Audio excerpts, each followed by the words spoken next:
Hey guys, I'm going to show you how to use a magnifier in iPhone. In the first step, you have to download the magnifier application. So go to App Store, then type here magnifier. Scroll down and open this application. You have to install it, and just after installation tap on open. Here we go.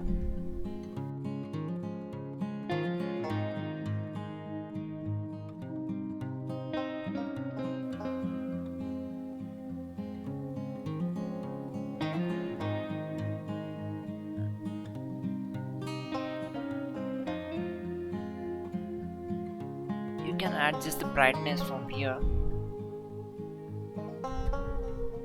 Once done, then you have to adjust contrast.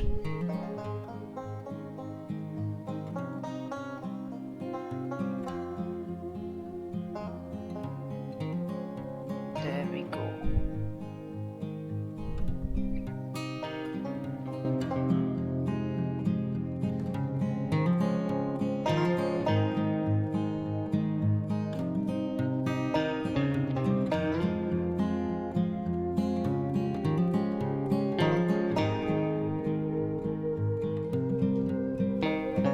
That's it guys.